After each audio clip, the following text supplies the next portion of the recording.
we can take on reinforcement learning for mountain climb problem.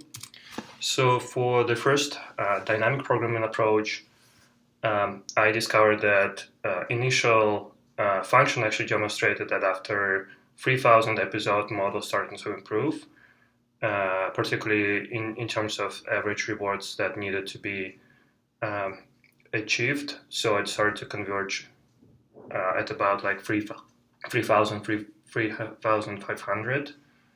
That aligns with overall expectation that model should, on average, steadily progress with high precision on each episodes.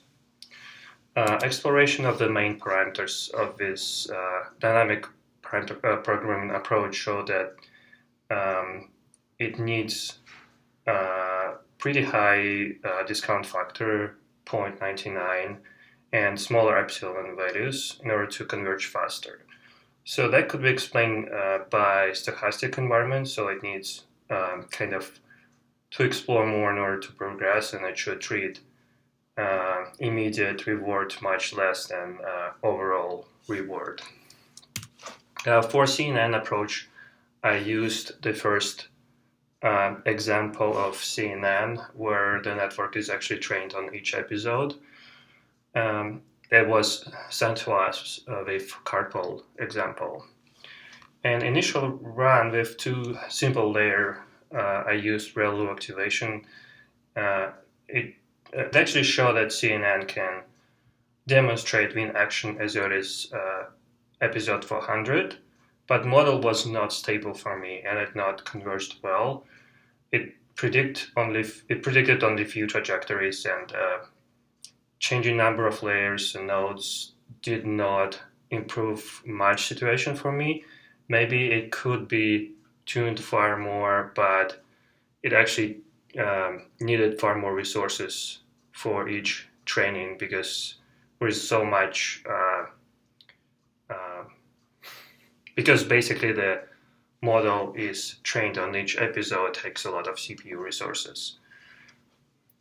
And my overall take on this approach was that it seems that the mountain climb environment is different from the carpal environment. So it's especially tricky for the simple CNN approach. In this case, when we actually train the model on each run. And I think that's due to the fact that the model is trained on the fly while the goal is changing. So my understanding on that part is that by the time the model is trained on the goal actually becomes irrelevant. So in the next setting, so it causing kind of network instability due to the fact that optimizer cannot work rapid enough in this kind of rapidly changing gradients.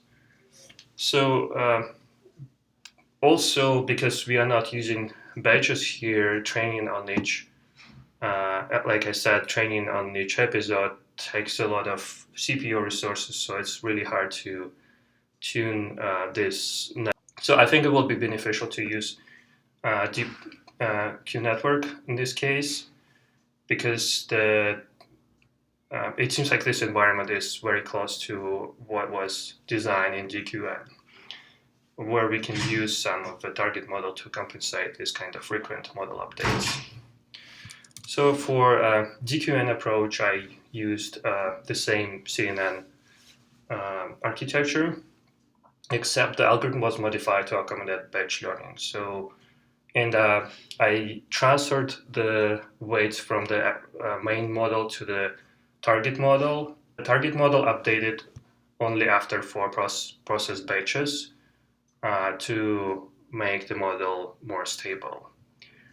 The batch learning takes also random data from the memory comparing to the previous CNN approach, and that has some kind of benefit to this problem where it could actually explore so much more possibilities when it takes random intakes from the memory and learn from that. So it can learn for much many moves and adjust its weights for that.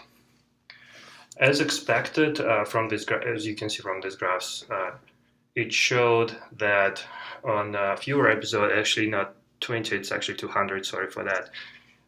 As early as 200 episode, actually 100 episode, the model started to converge, and it showed steady improvement on number of episodes and actually on average reward here, and average moves needed to success. So it actually after 1,000 it was about like 250 moves that needed to in order to make a success. So I also try to research some hyperparameters that might influence GQ and performance. And in terms of number of nodes per layer, it showed that about 30-50 nodes per layer will be enough. Higher number of nodes actually did not improve the network too much, but lower number of nodes definitely lowers the performance.